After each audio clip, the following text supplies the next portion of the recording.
This training system is Delorme's and Watkins. Now it's really important to understand that the acute variables cannot be adjusted for Delorme's and Watkins.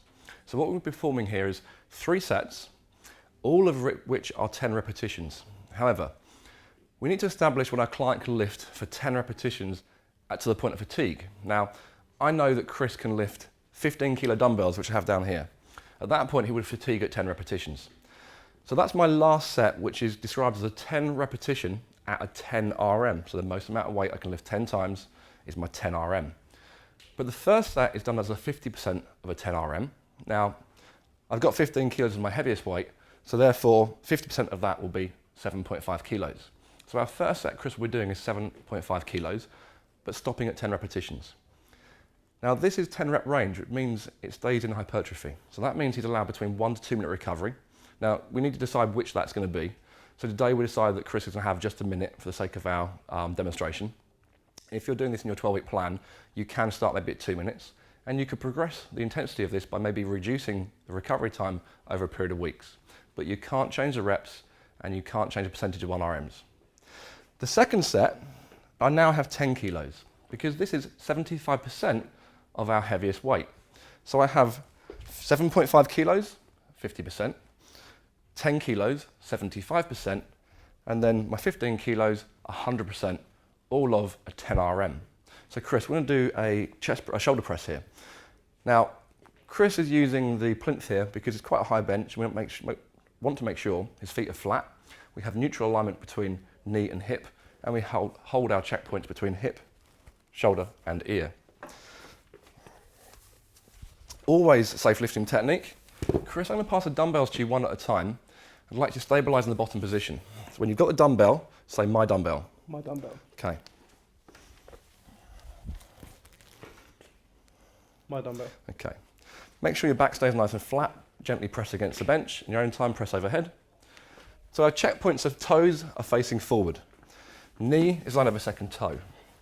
Through the hips, we have a neutral spine lining up with the shoulder and the ear. The head is relaxed back. The forearms are remaining vertical at all times to ensure we're in line with gravity. Core is being drawn in. Okay, so remember 10 repetitions we're looking for. How many is that, Chris? 6. Okay, so we've got 4 more to go. Just bring those dumbbells a little bit closer together for me.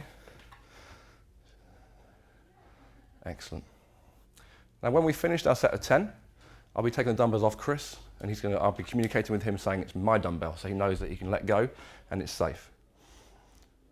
Also make sure the client knows that obviously they get unloaded in an uneven way, so they need to stabilise that. My dumbbell. Be nice and quick. My dumbbell. Recovery time. Now, as I said already, this is 10 repetition range. It means it falls into hypertrophy, so we can have anything between 1 to 2 minute recovery. So Chris, you're going to have a minute's recovery on this set. Now 1 minute is very short recovery for this exercise and can be quite challenging. But remember, the first 2 sets are not fatiguing or taking a client to overload. They are simply being used as proprietary sets. So the benefit is we get to remind our client of the movement. So the motor pattern, we get to reinforce that further. We also get to sort of encourage the brain, the neuromuscular system to recruit more motor units, so more muscle fiber. So what we're really doing in those first 2 sets is getting the body ready for the third set. And the third set is where we get that overload, and that's a really working set. Okay, so that's about 45 seconds. So let's start thinking about getting in place.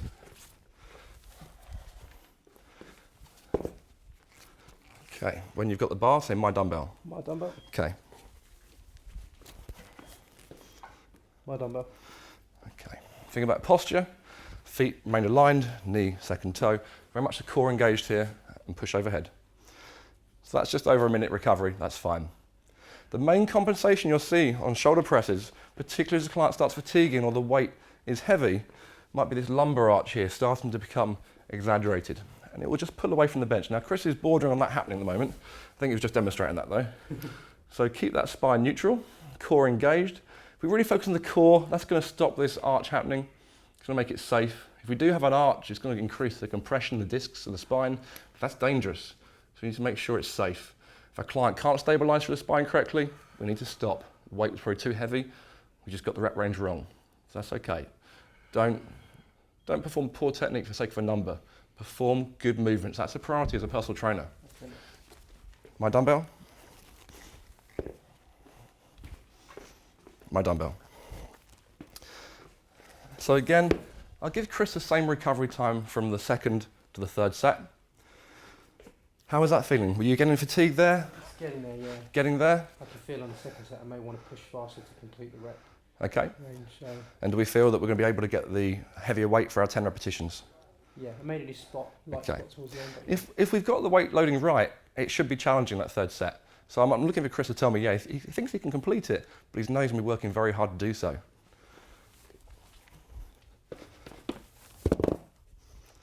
Okay, so make sure you get your dumbbells ready.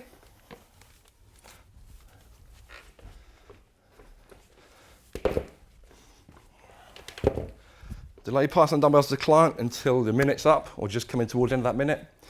Now, Chris had about 1 minute and 10 seconds on the first set, so I'll give him 1 minute and 10 again on the second.